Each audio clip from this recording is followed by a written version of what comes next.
Governance Subcommittee of the Home Rule District Charter Commission is now in session on Tuesday, January the 23rd. Oh, excuse me, I'm sorry. Today's 27th. This is January the 27th at 10:15 a.m. Present, please call your name for the record, please. Lou Blackburn Jr., present. Kevin Malone, present. Bob Weiss, present. Shirley Eisen is present. Thank you. Now, before we get started with the agenda, is there any update on any of the weather-related issues in the Northeast? I will say the snow did not bury my grandchildren. They got a day off of school, which I was told this morning, yippee. Except in New Jersey, you make up every snow day, which cuts into their summer vacation. Yeah. We're going to have year-round school. Yes, basically. So we're happy that the power is still to their house, but not happy they got day off of school. Yeah. Just for the record. Okay, thank you, Bob. Yeah, we trust that all of those in the Northeast are affected by this blizzard, and it has been officially determined it's a blizzard, are doing well. Well, thank you all for coming. You know, we did change the time from 3 to 10 to accommodate our member Jeff Beasy, and we will be going back to our regular time if he doesn't show up today. Wanted to just get some updates in terms of where you are for your respective areas, and then let's look at how we might revisit and revise assignments and timelines so that we do have our recommendations ready in the area of governance and safety.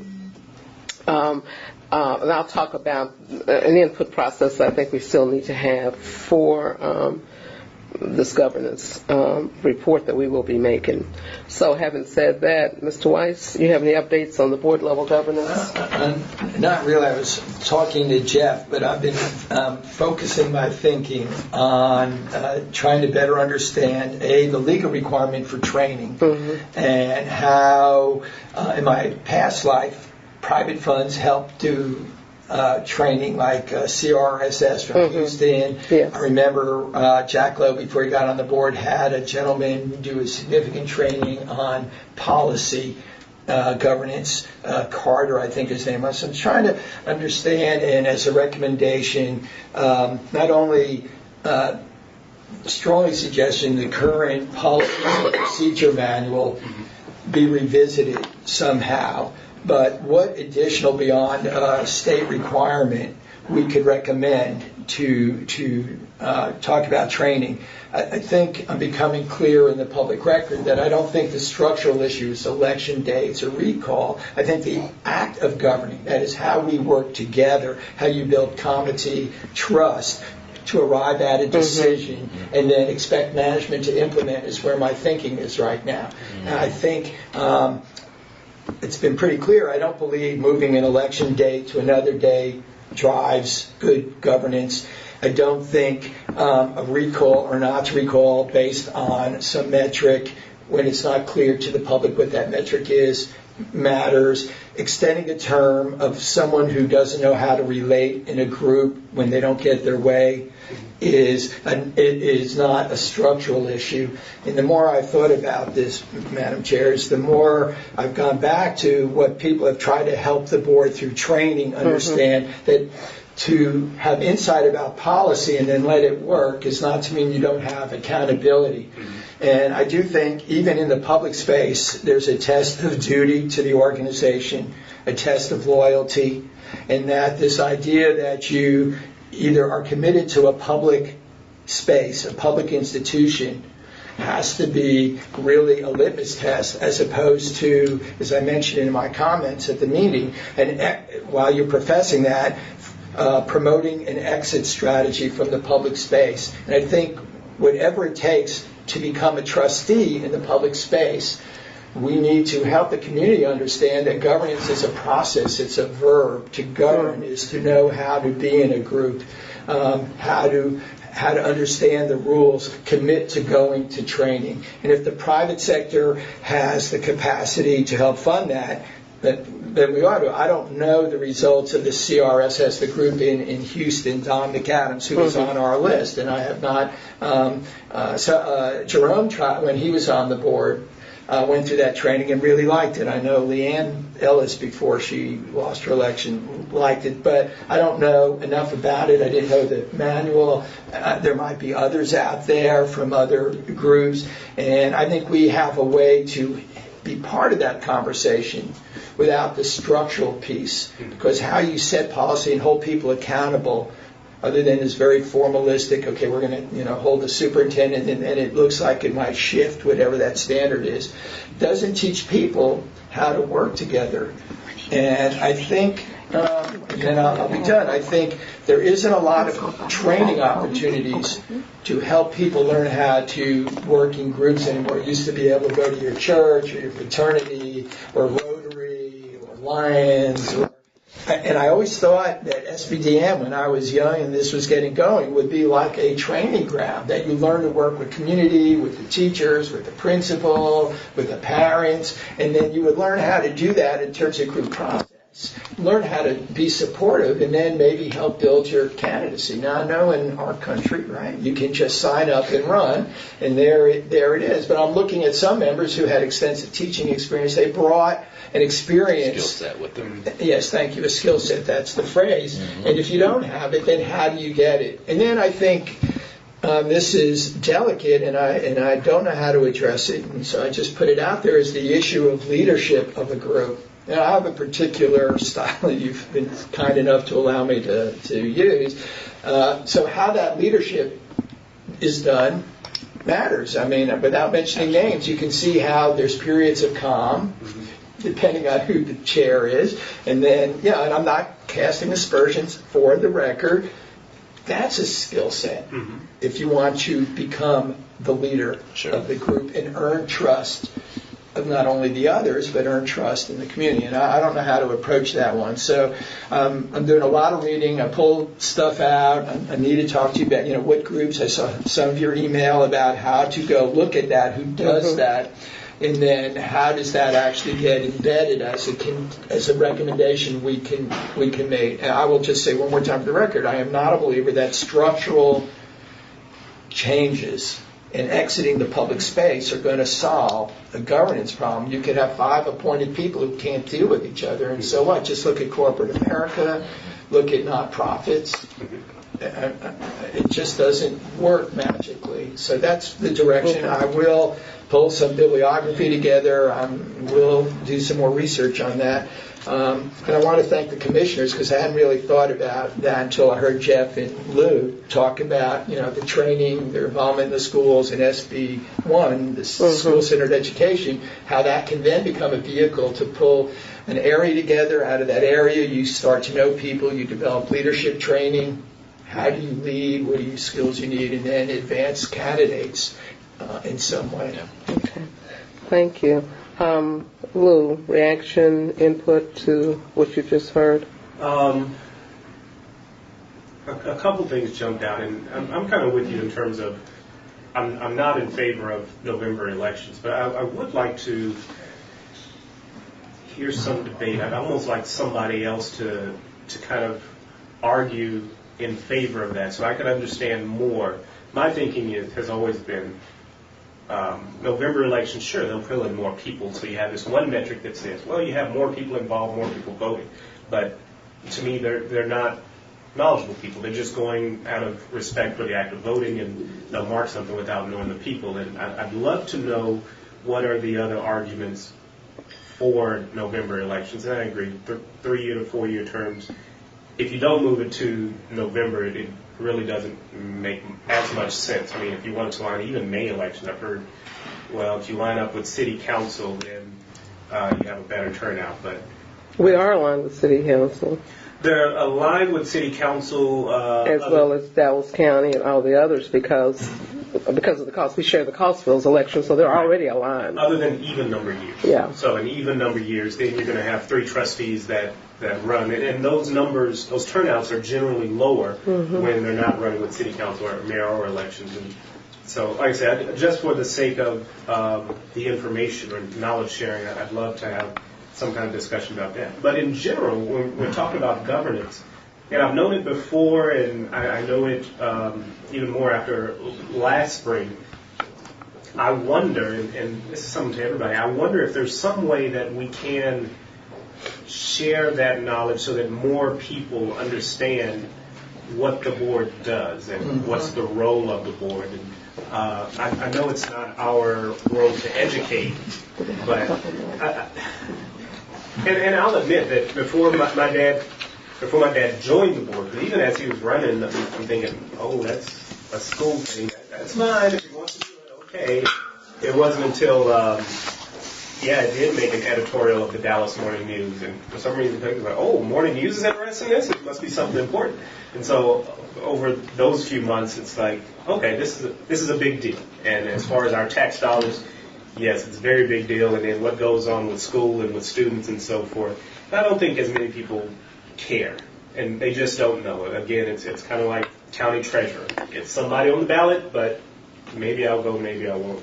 So I almost wonder if there's some way, as we are going through this process, that we can educate the public of what the board does and what should be the community's expectations of them. Okay. Thank you. Kevin? Well, to react to That's what I wanted you to do. yeah, to react to Bob's. No, I'm in agreement with Bob. I don't see these changes of the election date, all the adding at-large representatives, mayoral control. I don't see any of that trickling down and affecting students. I think it's interesting that you talked about the training on interpersonal skills, and then juxtapose that with what the district and the world is going to, more and more technology, removing people from places of the people business. And then you get to a point where in one of the literally the most important, I think one of the most important public sectors for any city, then those people don't know how to deal interpersonally. So you're literally going back to the future in regards to the types of training and education for the community. The one thing, one of the things this process has really opened my eyes to is that it's only really, and I'll take it on, dorky people like me who pay attention to this stuff and read all this stuff and try to walk into a room with a ton of facts. Right. But then it's difficult to have a discussion with just about anybody because they're ignorant of so much that is going on. So, you feel like, okay, well, I'm going to have to teach you the background so we can have a discussion on a level playing field. Right. And who's to know I'm not going to throw some of my biases in. Mm-hmm. I really agree with that. I've been trying to tell people who look me up, I don't do Facebook, I don't tweet, I don't Instagram. Instagram. My LinkedIn thing still has me as vice president of the Meadows Foundation. I got a reprimanding email that my MFI email bounced back, and how do I get you? And I just said, well, it's about school, go to the Isaac. Well, I don't work. So to make your point, I'm old school. I got taught you sat and you visited. I could sit down with you, Dad. I don't mean to pick them in, if you can have a conversation. I know that I got the blowback last week. It was like anachronistic. You can't use big words. You got to have like a 10-second soundbite to do something complex, and it was quite the lesson. I don't do well, as you could tell from being bullied. I don't do well having my integrity attacked. I don't care if it's, for the record, the mayor, even if it comes across unintentionally without having the courtesy of calling us up and would you come and have a conversation. Right. I think you make a really good point, because part of board training maybe has to have a better understanding of how relationships are built in a world that exits them. You made when we were at Harris Stone, that was your point. How do you engage that? Or at, was it Figueroa, where those parents didn't want to know about home rule? The thing that scarred my soul was that parents said, you changed the fourth grade curriculum. The math curriculum, no one has explained it to me. And I'm sitting there going, no charter is going to do that. Who is treating this father a plea from the heart? And the crossing guard. Those are the two things that I remember from that one. What middle-class parent would not be out there picketing or putting on a uniform, right? And I'm sitting there, and I said, that's probably one of the two biggest takeaways in 7 months of doing this. And what you said at Harrison, how does this governance get down to that, but it's like a generational divide, let alone a language divide. But I just think we have a way to, when we make a recommendation, to make a teaching moment. Without getting caught up in whatever the headline is at the moment about dysfunctional management, because I don't think you can lay this all at the feet of the board. I don't. Maybe, but I just don't accept it. These are 9 vile people. Now maybe one has a point of view and is destructive, but you can work through that. Right. But I think you both make good points. I'm now thinking, and I even apologized to Ron, who I was a skeptic about. We've really created a conversation, and I've talked to Shirley about this because I don't know. I'm like, I'm not in that universe. Right. And I apologized last week to him because I said, I think you're right. And listening to you just now, there is a teaching moment here that I've totally underestimated. Yeah. And I would agree. I think that's the whole purpose of the recommendations going forward, because these will be teaching moments on these various aspects that will get lost if we don't do it. Just a couple of things when you're talking. The issue of training. Do you know what the current status of training is? What training does the board go through now? And I would suggest, if not, that would be one thing that I think you need to do before writing anything up. Before you write anything up, because there may be some things, because they do have extensive training. Requirement? Yes. Thank you. Yeah. Yes. Yeah. But I don't know who does it, how much is in the budget. It's quite a bit in the budget, and they bring in consultants all the time, and they will ask for training that's not even required by state law. For instance, I did a training for the former board. They all read Teaching with Poverty in Mind, and I did a training for them around that. So I think it would behoove us to know what it is that they're engaged in before we move forward to making recommendations, because I think we're making some assumptions. I think Dino arranges that. So He does. You can get it through the board office. Yeah, I'll get it. They'll have all records on the board. So that was the first thing I wanted to ask. The second thing, SBDM, which I think is a part of governance at both the board and central level, because at the board level they have the advisory committees, and I think you would want to look at that. The central advisory committees who give input into they're supposed to give input to the board. Committee? It is it's a school district committee that the board gets input from on various policy issues and all that. So ask about the advisory committee and see how that structurally ties in. Because I think part of my biggest takeaway, or one of my bigger takeaways through this whole process, is the absolute absence of community input into decisions. And I think that part of what was a draw for us with those community forums was, here is a space where I can be heard. And I think simply that people just do not feel that there is a place or a space for them to be heard. And these are the public's schools. And they don't operate like they belong to the public, because there's rarely opportunity for the public to engage in any kind of conversation or input, to talk about the 4th grade math curriculum change and how do you help me with that. There is no crossing guard at my school. How do we work to get that done?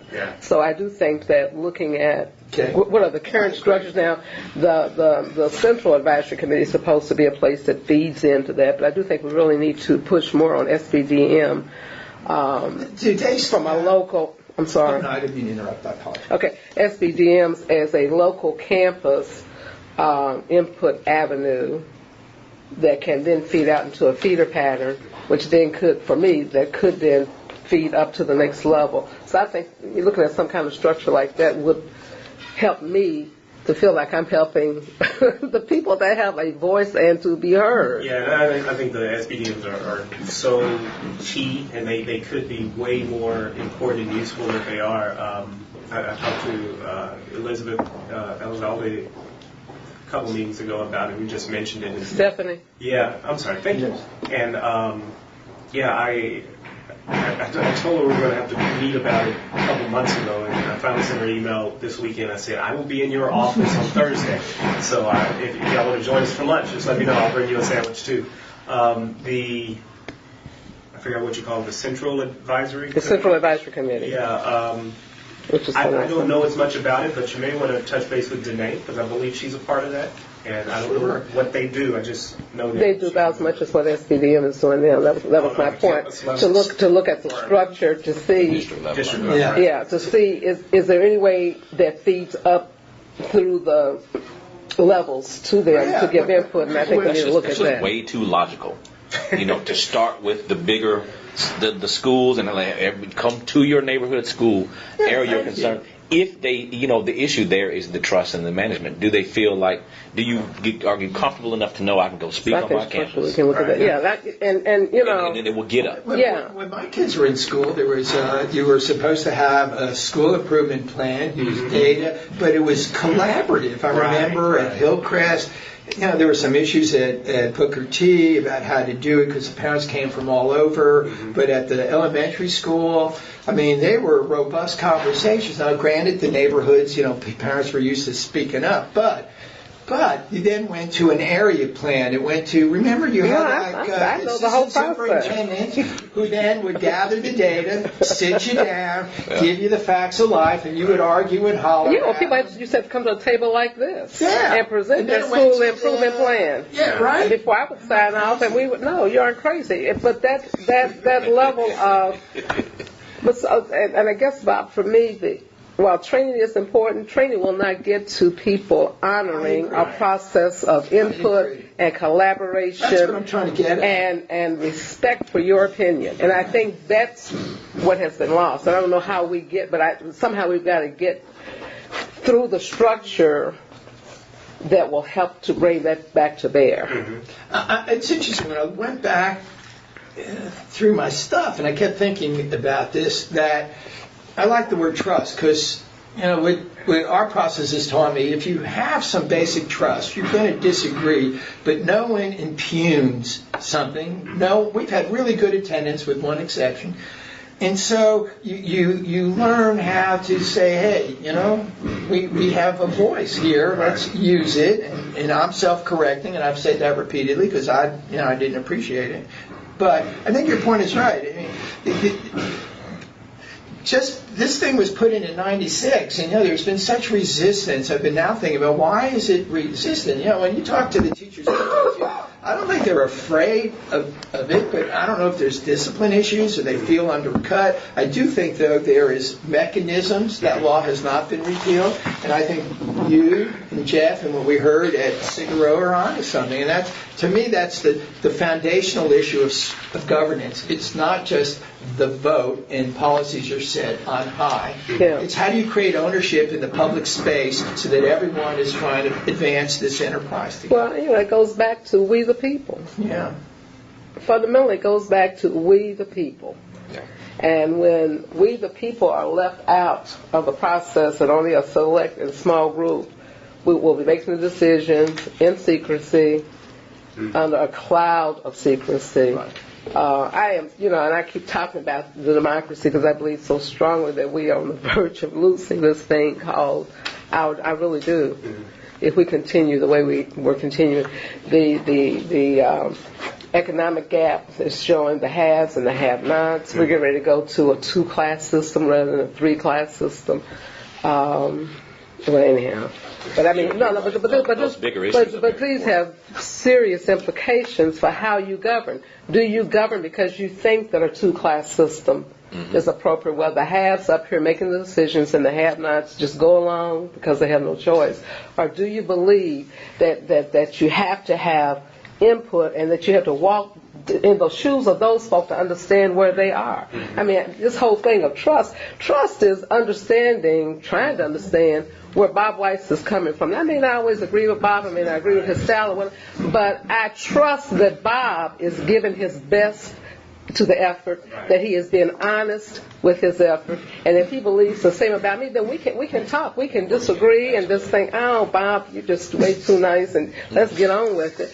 But I trust that Bob is doing what Bob is doing for the right reason. I think this whole issue of trust is a very important. It is foundational, but it doesn't come automatically, and you only get trust when you give trust. And if you don't trust that the folks have enough sense to make a decision about their public schools, then I can't trust that you're going to govern well. I think if we're this term, I don't know what it means. I'm looking at parent engagement. You guys are engaged. I'm an empty nester, taxpayer investment. I want to be engaged. There's got to be a way that you can have me engaged and you teach me what's actually going on. And out of that conversation is with Shirley and others who've done been there, done that. We now know more about, and I go home and tell my wife what's actually your perspective and the Cigaroa perspective, and people who don't speak the language you need. I mean, there's just a whole vocabulary. I've sat through these meetings, and I'm just I need a glossary. I don't even know what it means anymore. Yeah. And I think trust is it. I pulled an article when I was a young man from 1981, I think Harvard Business Review, and it's called The Paradox of Organizational Trust, and how you try to make change, but you have to have trust. And with the leaders who don't trust, don't get change, and you become top-down, authoritarian, but you also have to know how to lead and build that trust. It's a great article. Just go to Harvard Business Review. And I'll tell you the other thing I alluded to, because I'm really thinking deeply about how do I understand what's just happened to me in 7 months. There's a book. You've had an epiphany, my dear. Well, I'll tell you, I have. I know. I have learned a lot listening to everybody, because I'm embarrassed personally because I've been on the sidelines, my last confession. A book I read in 1970, it's called Exit, Voice, and Loyalty. The guy's name is, I think it's Josephson, O.J. Josephson, but Hirshhorn. No, it's Hirshhorn. I'm conflating the books. And I referenced it in a little bit in my remarks, but I didn't want to get too esoteric. But when people have a reaction and they don't feel in control, they exit, whether it's your job, your company, in the public space. So when I reread the book, exit is a metaphor for me for the privatization and the choice discussion. Voice is the public space. And if you listen to what I said, you now know I'm reborn because public matters. My family fought for it. Whether you agree or and it's messy, you can be in a private space but elected publicly, and they're not necessarily irreconcilable. And then loyalty is what point of view are you loyal to? And if you don't have trust when you if you want to read the book, then it's hard to be loyal to the public space. In this age of constant short communication obliterates critical thinking and free speech. And I just came from a legislative briefing for nonprofits, and the first thing this guy said, if you don't tweet, you don't know what's going on in Austin. And I almost threw up, and frankly, I got up and left. That was the message. So I don't mean to, I'm not preaching, but I've just been reading a lot of different stuff about where we can recreate this. I'm not ready to abandon it, and I'm more than happy. I know Tom McAdams Meadows funded it, for the record, while I worked there, and whether it was successful or not, I don't know, but I think there's something more fundamental that you all are teaching me about how we have to kind of see governance as a process in a broader way. Yeah. Just a couple more things. And one of the things that I do want to say about training, especially adult training, is that folks have to be open to it. Because people will sit and get and won't get. They just go through the motions. So I think that there has to be almost a pre-conditioning almost. Set up why this training is important for you and what it will do for you personally.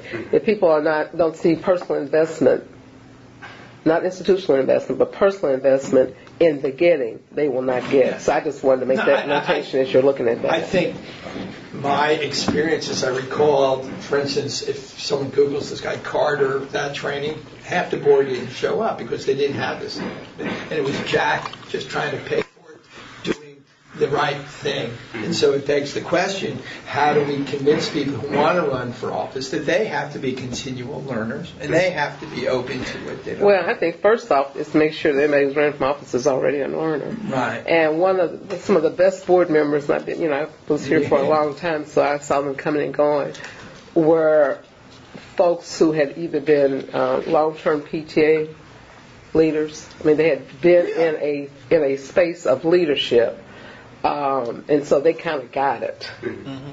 Those who just kind of come on because it's resume building, and it is for a lot of folks. Board of Trustee elections are often the first step to something that something else that they're wanting to do bigger and better. In politics. In politics. And you can just see it as they go through the motions, they do the yeah, and absolutely do nothing, and then they move on. So just say that. But a couple other things for you, Bob, on yours. The issue of poverty.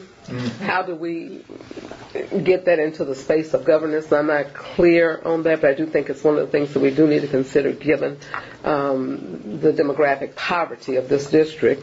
I would like for us to explore term limits, whether we should go from a 3 to a 4 year, and will that have impact? Looking at some of the other districts that have 4-year terms, because people are always running 3 years. 4 years seems to give them a space of, whatever. 4-year terms with a 3-term limit. And then community education. As you all were talking about the whole training, and I think it's more of education than it is training, because there's a big difference. I can train you how to turn on the computer and how to choose. Education is teaching you all of the possibilities of use for the common good. So how do we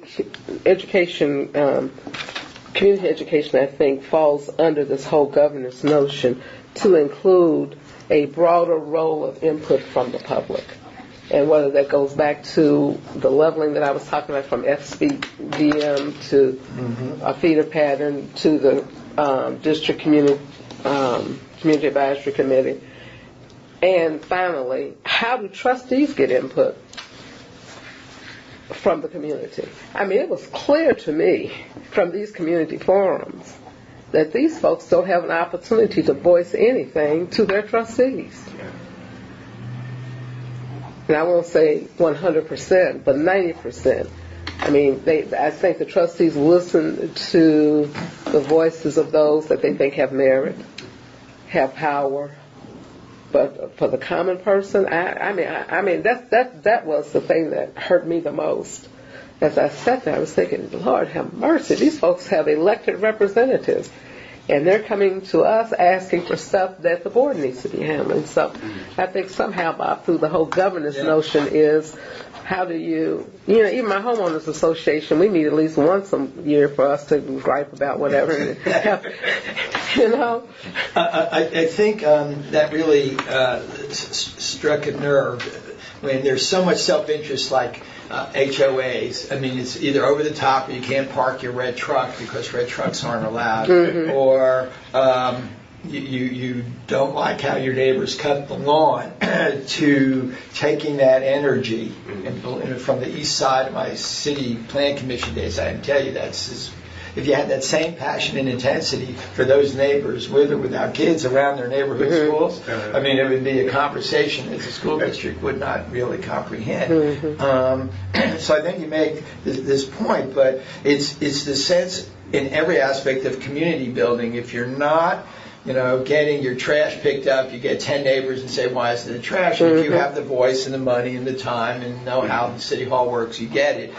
It just, when you feel disconnected from the schools, it can mean your neighborhood, and I'm completely guilty. You just rely on, third party without being educated in a consistent town hall manner about here it is. Now, I know there was one the night we met for Elizabeth's district, and it was up in an elementary school way up north, which is totally overcrowded with no land at stake. And, more.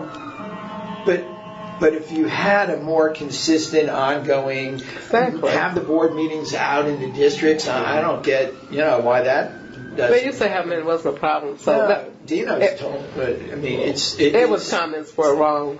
Yeah, and you can video and do all of that. You can do all of that. Right. So I think giving this whole sense of pushing this thing down should not be threatened is my general thing, and it's on all fronts. And I agree. I don't think the adults don't want to learn. They won't. They're duly elected. They could take on all the 7 deadly sins of hubris, arrogance, ignorance, and everything else. And then you have to wait to remove them. But there's 8 other people who can form coalitions to move things along. So I think all these points are good. I'm just. This is very helpful as I think through the things that have been on my mind over these 7 months, as you've kind of pushed me to kind of expand my thinking between a formulistic solution to a broader democratic engagement solution where people will pay for more early childhood. They will understand bond elections. They will believe contracting is fair.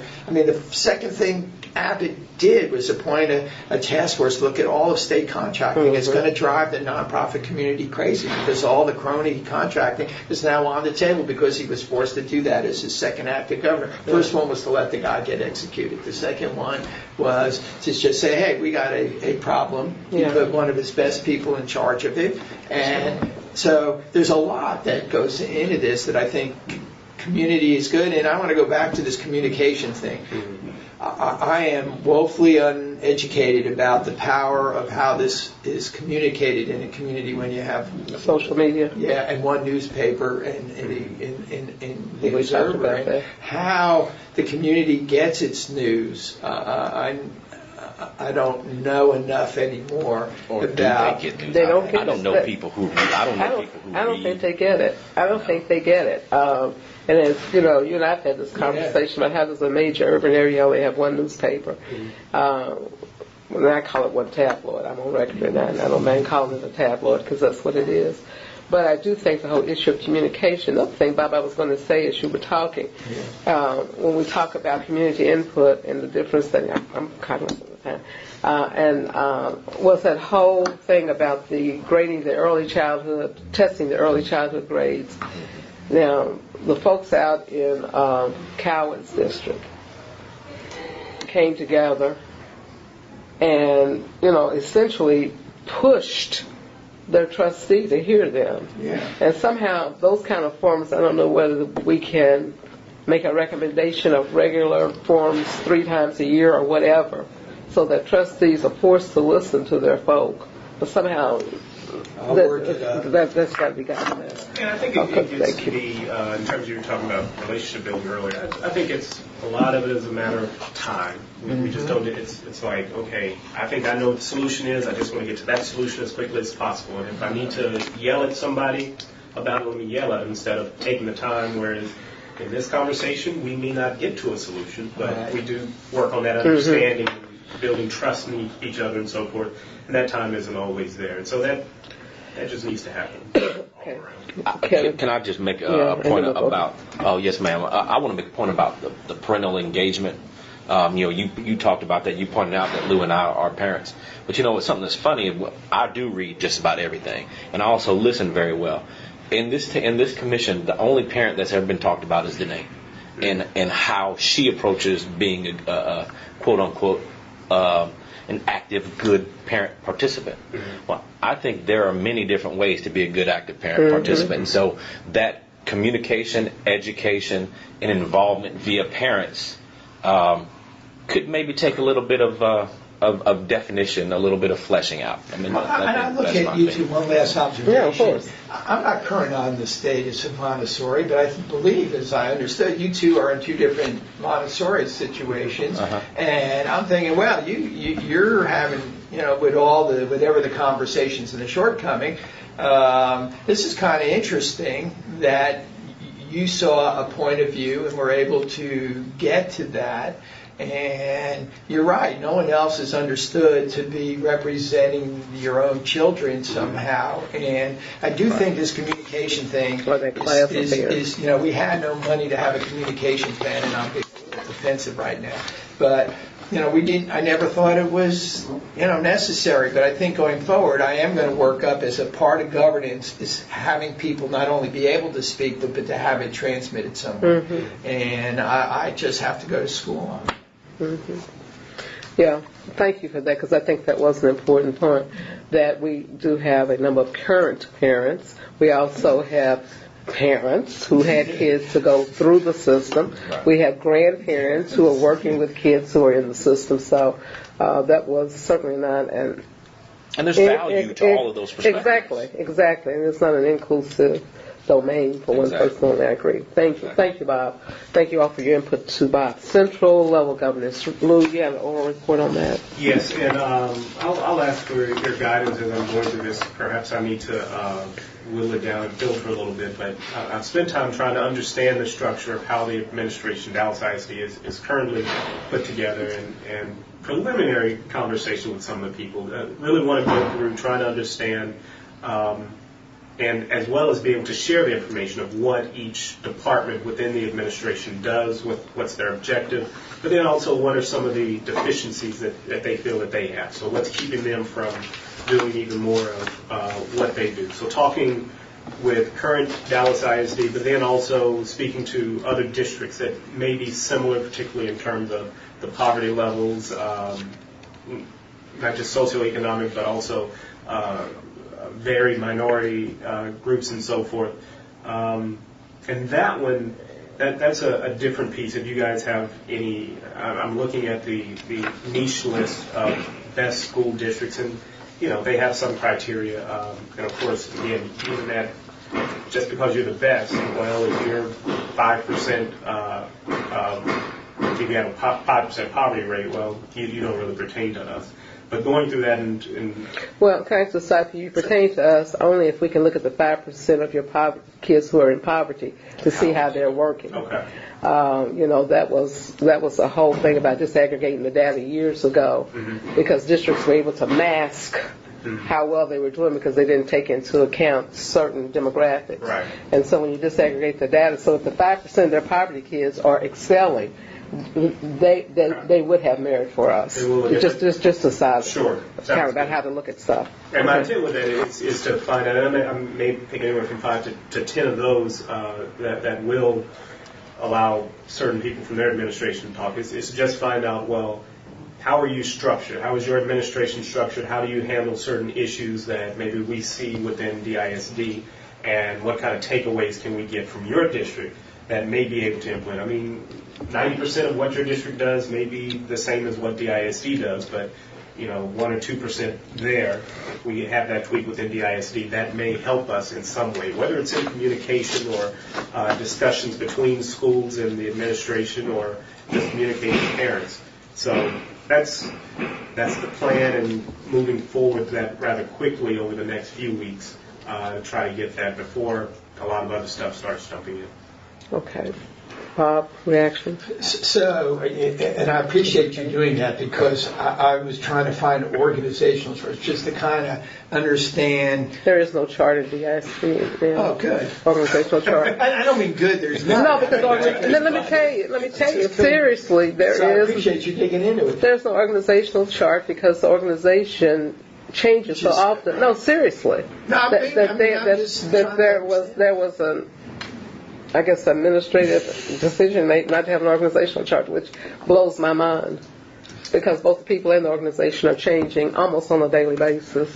I think part of governance, Lou, and why I think what you're doing is important, is understanding how a system works. Again, in my whole career in not-for-profit, in a private foundation, understanding the system, the ecology, capacity building helps you understand why things fail or not. There's a great article I'll share with you. It's called the Bridgestone Group. It's all ex kind of McKinsey in Boston and Southern, but they found religion and they're just looking at nonprofits now. But the head of their advisory council was the dean of a great business school, and his point was innovation is not strategy.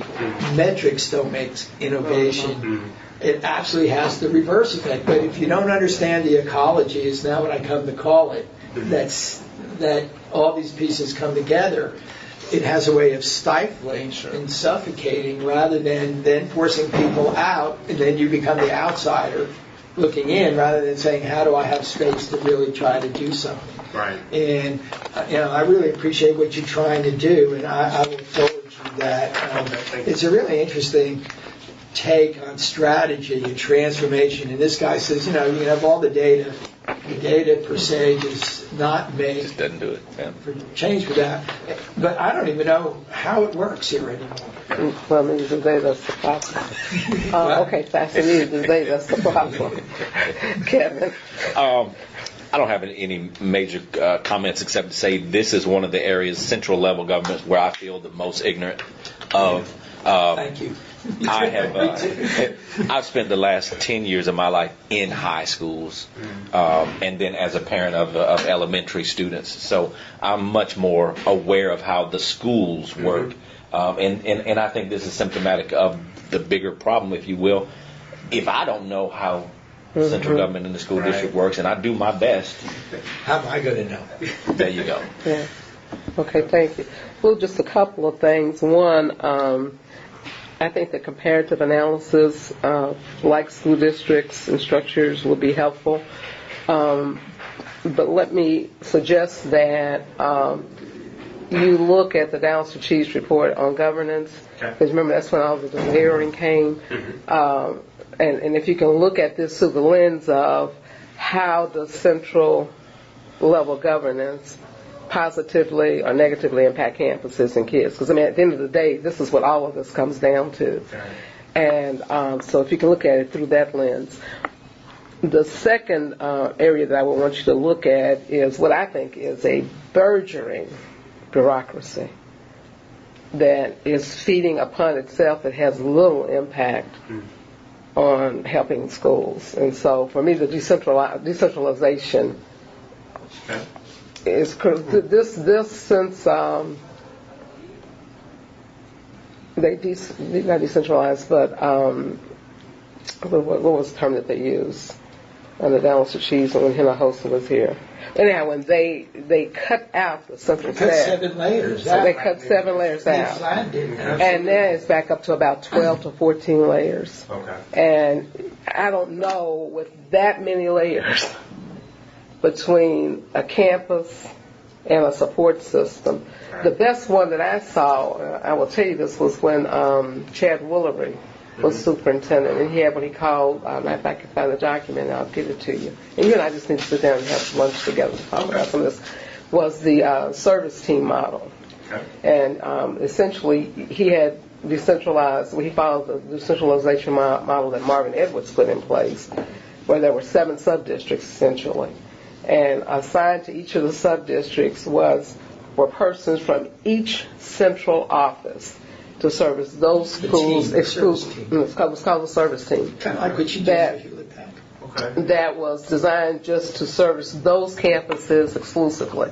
The area superintendents met once each 6 weeks with the superintendent. He would sit right there, and we would list the areas that we had found problems with that the central office could not address. And Robbie Collins was his pit bull, and Robbie would immediately take our list and go and say, Shirley's having problems with maintenance following through at XYZ school, and I'm telling you, we got it taken care of because of the communication, and that service team was focused on those schools and what those schools needed. So I think we've got to look at, is the current governance model that responsive? Or can we come up with recommendations to make them much more responsive to campuses? Because at the end of the day, that's the only reason central office is to exist, is to support the campus, and not have it the opposite way. I totally agree with that. You might want to just get Marcia Page, not only because she did, Dallas and Cheese, but she did this twice for Texas Instruments. And I'll just say, Jerry Junkins, back in the day when he was chairman, was probably the second equal important mentor upon me. Now, he would take me up to his office and teach me about the facts of life. And Marcia, before she got into the school boards, made sure as TI was getting sclerotic, was assigned to go. Jerry was Sigma 6. I mean, he was, we're going to do quality control. But he also had the high touch when you had to, flatten things. And even if you don't get Marcia to talk about her experiences, though it's really important, and I'm glad she went on record with us, because she is probably the most significant change agent, understanding how change takes place. But more importantly, if you get her to talk about her GI experiences and that, because you're a corporate techie guy, you would understand, you really get an insight about what it is required and then how it translated in this whole Dallas Chiefs, and what that phenomenal PowerPoint, what's embedded in there. Okay. And I mean, she could regale you, but more importantly, she's lived through it in the private sector, which, of course, being a private person, I have a lot of additional respect for then what she took on. God bless her, trying to do DISD. The other thing, Shirley, and I don't know, but back in the day, I had. Someone suggest to me that there used to be an ombudsman that you could just call, and that person had immediate access. I don't know if it was Robbie or what the title was, but the public had each superintendent, a hotline or something. Yeah, a couple of ombudspersons models have come through the district. Yeah. The one I think you're referencing is the superintendent's administrative assistant. Not secretary, but each superintendent, Nell Lewis did that role forever. Yeah, I remember Frida that. Jinks did it under Chad Gonzalez. Yeah. I mean, you can just go through. And they had a hotline with the public or schools that make a call in with a concern. They took all those down, and then they would get to, if somebody was calling from Area 2 schools, Nell would pick up the phone and call me, Shirley, I just got this call about XYZ. Check it out, let me know. And so, they rarely got calls about Area 2, by the way. But nonetheless.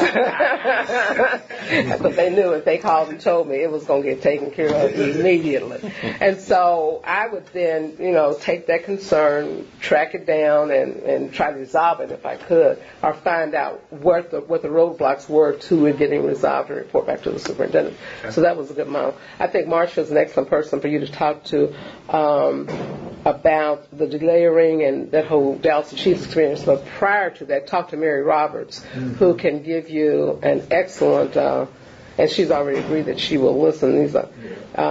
Mary was an area superintendent, deputy superintendent, the whole 9 yards before she retired. And I'll get you her contact information. But she can help you understand the service team concept, which is, I think, one of the best things that the district ever did in terms of servicing schools.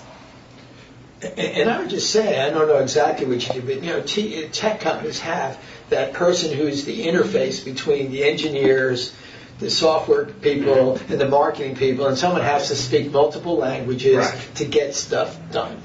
The other piece that I think at a central level governance that we got lost, but was very important. It gets back to the whole parenting support piece. Judge Sarah T. Hughes. Found the district, cited the district as a federal judge for abuses in student discipline. This was years ago.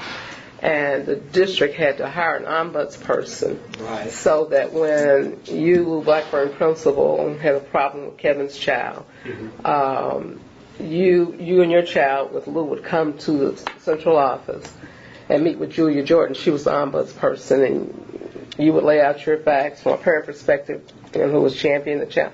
And her job was to be an advocate for the child. And to say, well, Mr. Blackburn is absolutely right. You violated this policy. He tried to work with you on these occasions.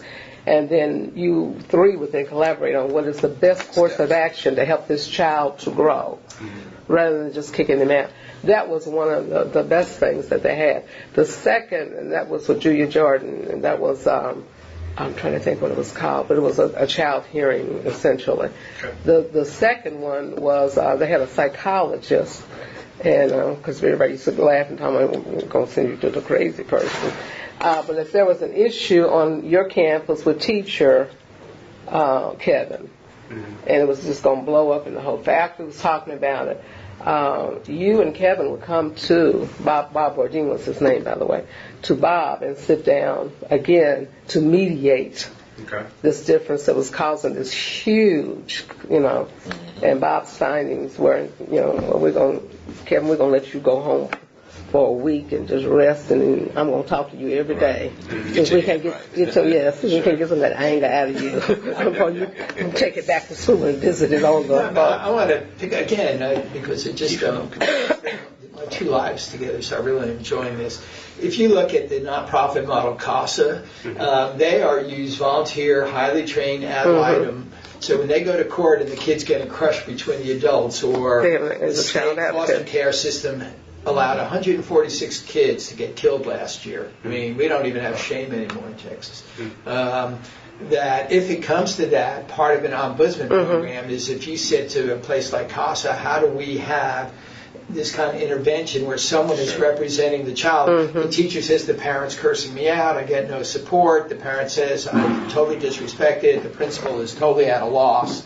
That model is recognized in the courts where the family judges go, hey, mom and dad, or dad in the state, or mom in the state, we are appointing someone who's highly trained, who will represent the interest of the child, has the authority of the court to go talk to you, and you better, or if you don't, you're in contempt and you will lose your child. Not giving them to the state of Texas as a solution, but nonetheless, if you can reimagine how that could work, given all the positive discipline programs we've heard, and there's probably others, to pick up on what you're I'm just sitting here going, wow, what a concept to be able to do that at a level that doesn't violate the law. I can hear Julie saying, special ed and all the rules you got to know. But I mean, all of those were included. And CASA does this all the time, and the county, the family court judges insist that it get funded. They get a lot of money. Yeah, they can't find enough volunteers. That's one problem. It's tough. But what I was going to say is that both of these ombuds programs, Bob Ordine for the teachers, our staff, it could be other staff other than teachers, and the one for the kids.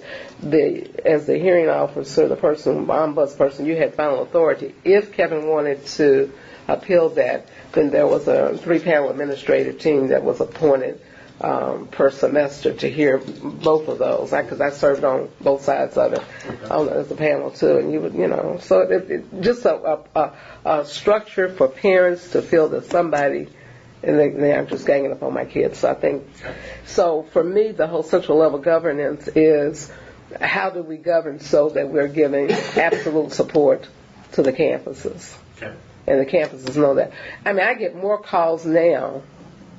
I believe it. No, I do. I mean, that's one reason I was running late this morning.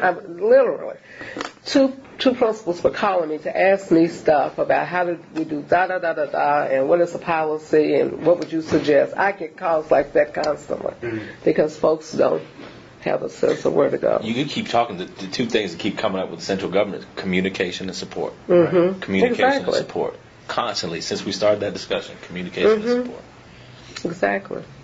Exactly.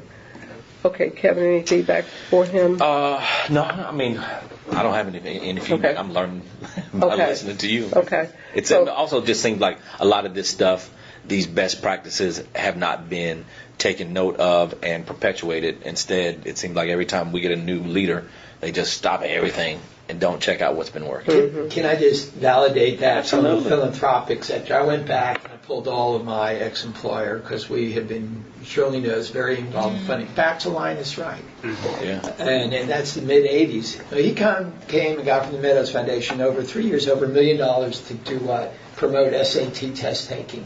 Pay for the test, pay for the, this was 87, 88, 89. Back to the future. Right? We go, Marvin Edwards, we love Marvin Edwards. Marvin Edwards said, would you just really let every kid do PSAT pay, and would you support and help organize, by the way, prep classes? Absolutely. When was Marvin Edwards superintendent? Very nice man. Very I can't remember Marvin was there. 90, something like that. Yeah. So I'm pulling the record. School, those health centers, multi-social, like on Woods Road. There was one on Pingston. Fund that up. And ironically, Mike Rawlings, in his early career, was chair of the board of that, which was kind of interesting. So you look at this stuff, and you just kind of, to make your point, the sustainability of it. If you ask private people, we've been every reform, so now it's accountability, or now it's this or that, or now we're going to have tutoring, and we should all get around that. Peter O'Donnell's Math and Science Initiative. We were there. AP. Yeah, the AP. Well, if you really get down to it, whether you agree with the results or not, what was the core of it? Pay the kids, pay the teachers substantial stipends, give them training, and make sure the kids took the test. Right. Oh, wow. So what if we, as a thought exercise, there's a thing, learning by earning. There's a Harvard professor, Fry, if you read his stuff, I have his paper. What if we said we're going to pay the kids? If you're paying a kid to take the AP, maybe you got to pay the test in Dallas for Professor Fry was second graders to read books. It was, Yeah, they have a. You know what I'm talking? Yeah, but that's here in Dallas. They have that program. Yeah, so I'm just saying, where's the, only because the O'Donnells got Exxon. Well, the guy who runs it, Greg Fleischer, was my daughter's AP calculus teacher in Hillcrest, and he just said, we can do this. Yeah. And so when you look at that to make the point, come on. Yeah, exactly. I was, as you were talking about, I was thinking, and we're going to move on to you in just a minute, Kevin, because I know that both of you all have to get back to work. But there needs to be some interface with the board governance and central governance models. When you talk about sustainability of programs, I think one of the things that happens, as you were saying, Kevin, when you get a new administration, but if the board were set up like it used to be, where they had the education committee looking at all the and finance, a lot of this stuff would not drop off because they would say to Superintendent Kevin, our research and evaluation department, which by the way was set up initially to review every program in Dallas and give the Board of Education directly the research results, which had an impact on whether they would continue funding whatever. And that's been lost. We need to, and so now it's now become, I think, a tool just to feed out information to keep the public happy and intoxicated about how well things are. But I do think there has to be an interface, Bob, and Lou, ultimately with a recommendation about some synergy between board governance and central governance that's going to ensure support for the schools and continuity That's right. That's kids need. of program success. Yeah. So just want to make that observation. Thank you. And I've got my calendar. Before we leave, I want to sit down and have some sit-down time with you to look at some more things, because I have some ideas relative to central level governance, cutting that layers out, etc. Okay, Mr. Kevin, Now, principals. Yeah, this stuff I've reported on a couple times. I'm still doing the same things, reaching out to principals, both current principals, ex-principals in DISD, and my friends that are in Houston and San Antonio. And the same themes keep coming up. I think what I need is a little support from you, if you could. Okay. Do you have any information on school level, I guess, structuring? How can I know what the principals want. I haven't been able to find yet where that's put on paper. What do you call it? How is it organized? Okay, but it's about empowerment. Okay, let's schedule a time for us to sit. Okay. We have a lot of. Yeah, I'm sure you have a ton of that stuff. Yeah, and that's why. But it's the themes are the same. The same stuff I've talked about before. They want earned empowerment. They want to choose their own staff. They don't want all the orders to just come from on high. Same old stuff. There's nothing changing. I need to be able to define it and show cause, research for it. Okay. So we want to look at empowerment with accountability. And this just kind of ties back to the original decentralized site-based management with the principle back in '96, but was surrounded by this integrated, community integrated support mechanism, and then the school was held accountable. I mean, that's how, the school effectiveness, it was based on the school moving together. That you could not, that the school within it, you could see which kids were feeling, but the school and its community was at A. Well, I like the way you put that, the school and its community, because the thing I haven't mentioned that has also come up before is that synergy between the person, who is that person put in that job, and how well they mesh into that school community and keep it moving. Yeah, one of the things, and previous years, is that was a major consideration for principal appointment, is how well one thought they would mesh, engage with, and be reflect the community, Right. that particular community, and I don't think that's given any. It appears that part it's has not been given totally any taken out. consideration whatsoever. And so then you have, schools where principals are hiding in their offices Yeah. because they simply don't have the skill sets and probably would do very well in another setting that was more aligned with them. I will just call it out. I was on record. There's the principal at Thomas Jefferson who's really doing well, and next thing you know, he's starting his leadership charter schools. There's two, and one of our commissioners is a board member, if not the president or vice president. And it would be interesting to hear that gentleman who had his Chinese program in Dallas and his Chinese program. The Mandarin. Yeah, Mandarin. And I'm going, so it was Thomas Jefferson was on an arc. It looked like a good trajectory, and don't know this individual, just reputationally.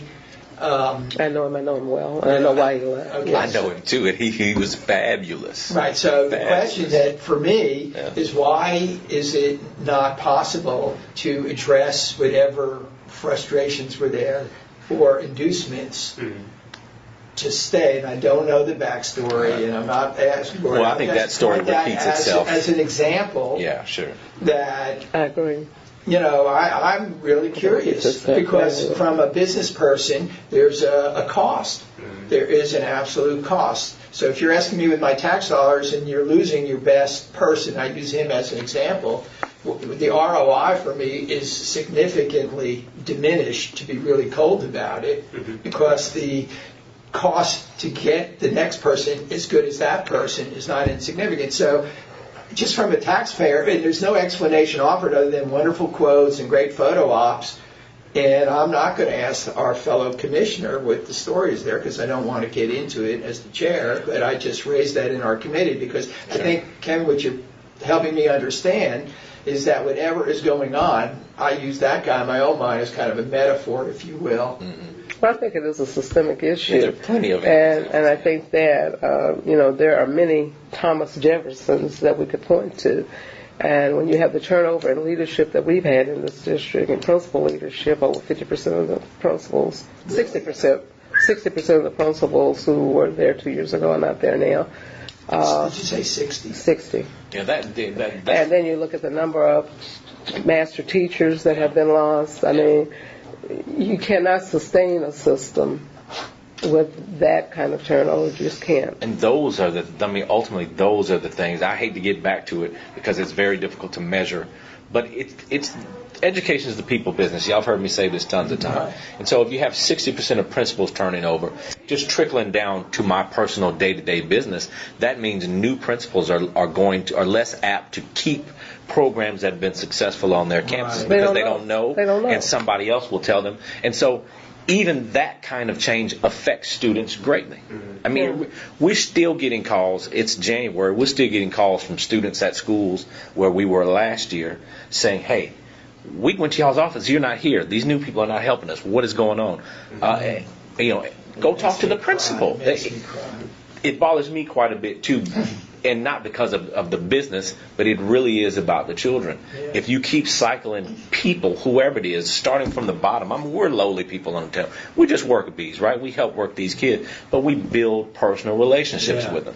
Yeah. As that trickles up, the effect on students is exponential.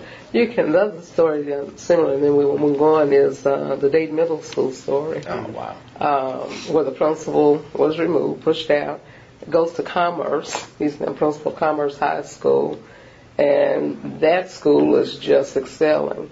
They had four out of the 5 areas distinction this past year because of This his is in Commerce. Commerce, Texas. Yeah. We lost, and He had no support in DI. and he has just scaled that school far beyond wherever they Here's the rest were. of the story. And same guy, same skill sets, Same attitude, same approach. attitude. Dave Yeah. was not low performing. He formed that school from an elementary school to a middle school, which is another perfect match with the community. They had faith in the kids. And now we have a school that's been low performing for, 2 years now, probably getting ready to hit its third year, 4 years, 4 principals in 2 years. So you can't sustain a system or a school like that.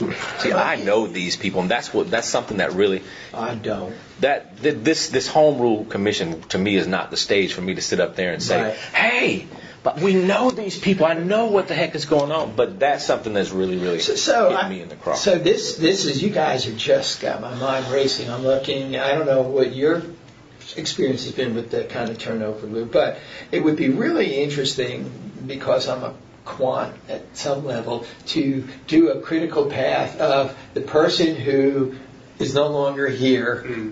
What happens, right? Because the measurement for high school, for success in the district, is, are they in college? Do they get through how many years? But no one has told me, as a taxpayer, I'm just amazed to hear about a principal being successful in another community or in a charter school. I want to know who, we're so curious about, do these kids get on? If I hear the word pipeline anymore, you'll hear me explode at the commission.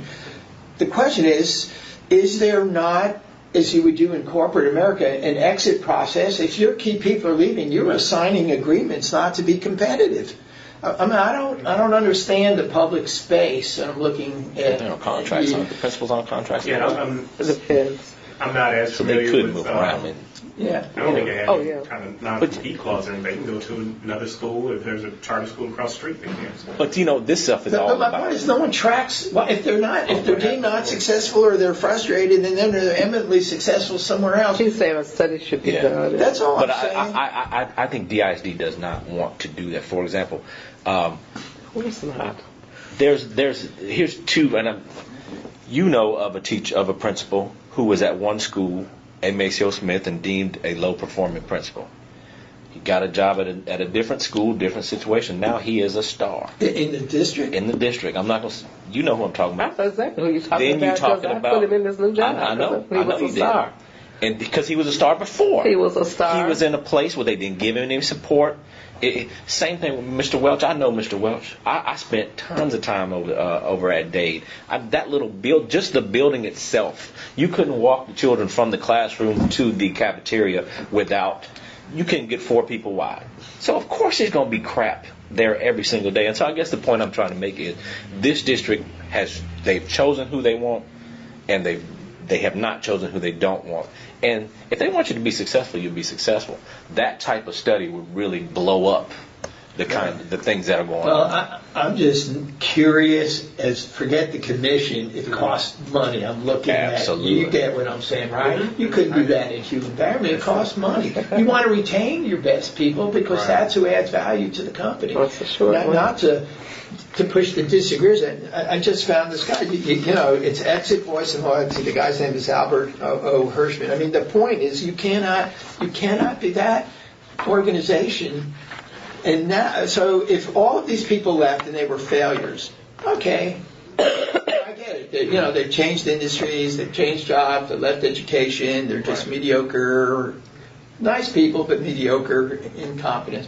But if you keep hearing that they're successful in whatever they then go on to do, as a taxpayer, you just got to ask, is there a study to show me how it's tracked, so we know there's some metric about human capital? That's right. all I'm asking. I'm not pointing fingers. I don't know these backstories. I'm just looking at the newspaper. And I don't, the tabloid, but said she tongue in cheek. Yeah. But yeah, I mean, I think the question comes down to, and for sure, I'm not saying maintain principles for the sake of maintaining Right. principles. And I want to be clear about Your that. reputation, by the way. Yeah, I know it was not. I mean, because so goes the principal, so goes the school, and I've had lots of conversations with principals who are not successful with their schools to just say, I can't be put in a position, Kevin, where you can go another year and hurt another year's worth of kids. So let's talk about what your options are, because going back to this school is not one of them. So at any rate, safety. Were you going to say so? Go ahead, Lou. No, go ahead. I would love to get some of the names, so if y'all could share those with me, of people who have left, whether they've done well or, maybe managing a Burger King or something. That would be good, because that does go to, at the central level, well, how are we evaluating our people? Because we are paying for some type of evaluation, and if that evaluation system You says, sure you want to get into that? I don't think you want to get into that. I do, because if, Not for the purposes of this report, you know. I think for the purpose of it still goes to what does the central government, or what does the central administration do? Because No, I'm not suggesting by any means that would not have import for how central office operates. I'm just suggesting that with a board voted on, paid for principal evaluation and teacher evaluation system, that's not something I think I'm ready to take on from a governance chair position as part of any recommendation. 'Cause I think it wastes our time and folly. sure, I'm just saying not from Okay. that particular principal evaluation system, but how we're looking at our personnel. If there's something, if we're paying for administration, again, not people or anything, but if we're paying for a system that says these people aren't appropriate, then we're going to continue to pay for that system that says these people aren't appropriate. Yet we're finding that those people are appropriate. It's just somebody. It's kind of like with our school. I say, hey, we're evaluating kids that are 3 years old and they're coming in, and we keep doing the same evaluations, looking at the same thing. Well, what happens when they become first, second, third graders? Would we still say yes? If I could go back, that I would use that same criteria, accept those same children, or is there something else that we need to look at? And I think the same thing. If we're saying 2-3 years down the road, well, those folks, we probably should have kept those folks. Then we need to look back and see what do we need to tweak about our evaluation in general. I don't think it's an evaluation issue, though, Lou. I will just tell you that was not an evaluation issue. Okay. It was not based on any principal evaluation. So, and I'll leave it at that. Thank you. And we can talk offline. But it wasn't based on any principal evaluation. I understand. It was based on having a percentage that each assistant superintendent was expected to move out. And I will tell you all offline my story and my experience with that. Student safety and other. Well, you know, one of the things we put under the governance piece was the issue of student safety. I've looked at the policies, and I do think that the district is doing very well in this area. You know, they have fortified every school you can't get in without being buzzed in, so that's a major thing. Most schools, if not all of them, and I won't say 100% because I'm not sure what new principals are doing, have a strategy for keeping up with kids from the time they leave the school to the time they get home, whether it's walking on a bus, and most of them really have excellent strategies. The one thing that I am looking at to make sure that folks are doing across the board are the fire drills and all that. I'm not sure that they still have the person in place who was checking on all that and making sure the reports came in, because that becomes a critical issue, so I will continue to look at that. The other thing that I had down for other was just that I was going to have some comments, which I've given during y'all's reports, on where I think we need to be looking at principal level governance, central level governance, and board level governance, and I've already done that. I want to skip down now to next steps, and before we get to revisit revised assignments and timelines, I'm going to delay the recommendations formatting to our next meeting when we have more to look at in terms of how we want to format and present. I do want to talk just a minute about next meeting input process. I do think that we got a lot of input through the community forums and those who presented. I yet think there is an opportunity for and a need for, as well as an opportunity to give folk to narrow their input to this issue of governance. So I'm going to develop some forms to send out to the folks who presented to us. I don't know how to get community forms, except to put perhaps it online. Bob, I will get with you to pass that through there. I'm making it now. So that folks, and I'll do the form and send it to you, so folks can give us very specific input on these areas of governance, because I want to get it narrowed down to what we're hearing, what people have to say, as a part of us finalizing our recommendations. So I will follow up with that and send you all a copy of the form, and Sounds good. I'm going to send it to all the people who presented to us, as well as get it online and let the public know it's online for you to give us your input on governance. And we're going to get everything under the sun from crossing guards to whatever, but that's okay. It does give them the opportunity. Timeline, I do need to make a correction on one of our meetings. I will be in court on our next meeting day. Breaking the law. I am being, actually. I have a February 17th, 10:30 a.m. appearance, and that was going to be our next meeting. So at the next commission meeting, which is on the 16th, yeah. I would like to propose alternate meeting dates, and if y'all have a calendar, I kind of like to look at that. So the 16th is our next big commission meeting? The Yes. second. The second, okay. February 2nd. Okay, I have that one as well. Okay. Yeah, February 2nd, we have that one. But we have to But we have a meeting, change to, because we approved dates, under the rules, according to Mr. Dino, we have to, Mr. Harris, we have to then go back and put on the agenda to vote on whatever date corrections. So we do not have a... We have a governance subcommittee on February 3rd. That was on That the, one's fine. that one's fine. Not the Is it still 27th. at 10 o'clock, Shirley? No, we're going to put it at 3 if Jeff is not here. Right. Yeah, we'll move it back to 3. Yeah, that certainly helps me. Yeah, Is that February 3rd? correct. Uh-huh. So the 27th, no meeting. I'm going to take that off of here. 20, No, 27th, today's the 27th. 2 days, golly. We're you see meeting how- right now. And then the 3rd We're gonna is meet on the- next week. Okay. We're going to meet on On the the 3rd. Okay. And on the 2nd, I'm But right going to, now, the 3rd is at 10. yes. I don't know, how do we move that? Do we have to Well, we can do it on the post it 2nd. on the 2nd? And then just for the agenda? No, we can't move the one on the 3rd because the posting has to be 48 hours, so I'll have to post it that Friday. Oh, So our meeting on the 3rd, we'll have to keep it, At 10, right, 10 that's and what I'm then asking. moving forward. Okay. Then at the meeting on, the big meeting on the 2nd, we will propose to change in dates from, Right. can everybody meet on the 10th? Or do you all want to meet on the 24th?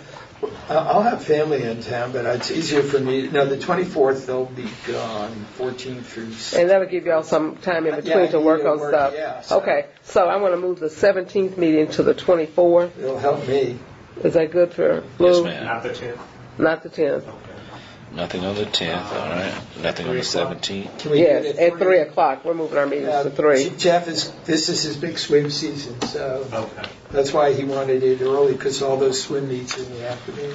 Well, apparently there was one today. Yeah, or something, I don't know. At any rate, So we have the 3rd and the 24th for governance meetings, Right. correct? Okay. Okay, that's fine. do y'all want to look at any dates in March? We can just get those approved No, on the let's- 2nd and be through with it. Tuesdays, 3 o'clock, I'm okay. Okay, we're looking at 3 o'clock. Yeah, Tuesday's 3. I'm good in March. I will be out of country after the March 16th meeting for a week. I'm going to Sweden to see my baby, so... When will you be back on the 24th? March? Uh-huh. Yeah. Okay. Well, so in I March, might have a little jet lag, but Yeah, let's that's see. After okay. 8 days, we're going for 5 days. I left my phone in the car, so don't. so I was Can I borrow suggesting, your phone for a minute? I'll just Sure, have to ask my that's okay. wife, and I'll be able to tell you. okay, March 10th and 24th, or if you're not going to be back March 10th and the 31st. Hang on, I'll tell you right Okay. away. All right, sorry. My wife's going to go, who's calling? Because I'm leaving the next week for Dubai. I'm good with the 24th. We're doing a wedding, Okay. a deferred wedding. We're going from Sweden to Madrid for 6 nights. So, Nice. have at the commission. Our Annika took her first face plant. Huge knot, bloody. Hey, Maggie, what's our Sweden-Spain trip? Can you give me those dates? I left my phone in the car. My wife wouldn't have answered that Yeah, phone. Oh, See, I don't know what this is. yeah. that's how I am. Me too. Okay, thank you. Bye. Well, Kevin, you now my wife's cell phone number. You can call and breathe heavily there.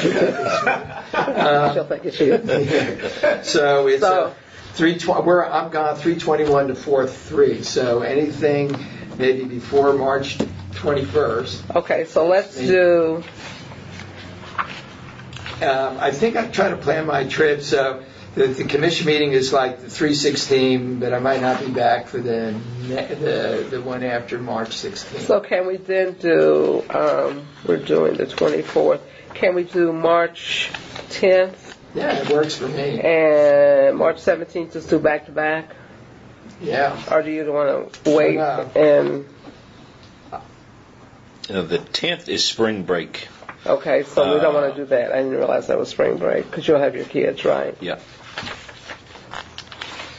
But I mean, we'll. Can you do the 17th? Yeah, I'm good. Okay, let's We're do the leaving the 17th. 21st. We'll do, for the month of March, we'll do the 17th. That's St. Patrick's Day. Does anybody not work on St. Patrick's Day? No. So March 3rd and March 17th? Yeah.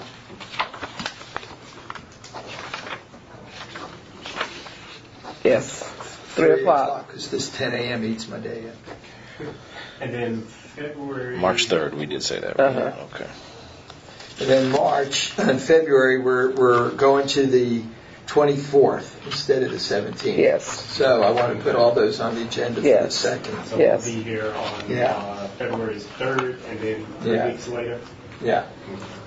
This will give me, at least for my stuff, a chance to kind of dig in, do more And that research. gives all a chance to kind of And dig write some in, and stuff then up. I will send you all the input process out, and the next meeting I'll have some suggestions for what I think would be a good Yeah, format. and I think, to SOPS's credit, at least if you look at the charter, they have, you distill it, A, B, C, D, E, and so you know what they were driving at. As you said, we heard Shirley moving, length of terms. That was something they had proposed. I will say, when we're done, are we done? No. Okay, I'm sorry. Okay, we'll go off record in just a minute. So let me For- just make we're in 3 and the 3 and 24, 2, 3 and 2/24 in February, correct? Yes. Yes, Okay. 2-3 is still at 10 o'clock. Right. Okay. Remember, 2-3 is at 10 because we can't change Change it. it. Okay. And then the rest of them will move back to 3. Okay. Excellent. Thank you. Okay, thank you. Now for the common good, I'll start with you, Lou. Anything for the common good that you wish to share? I am good. I do think it might be helpful, particularly for us, maybe even education as well, but particularly for us. I think if we have one, perhaps even 2 more of the meetings similar to the teachers' meeting that we had, that would give more people an opportunity to speak, and particularly for some of the things that we're talking about. So what are some of your roadblocks as far as working with administration or even communicating with parents? That might be helpful. But yeah, that as well as, I don't know, I'm still going back to how can we make this an educational opportunity for the community, so for the parents, but anybody else as well, just so they know what's going on, what's supposed to go on, and kind of give input on how we can make it better. Okay, thank you. For the common good, Kevin? No, I keep going back to the same old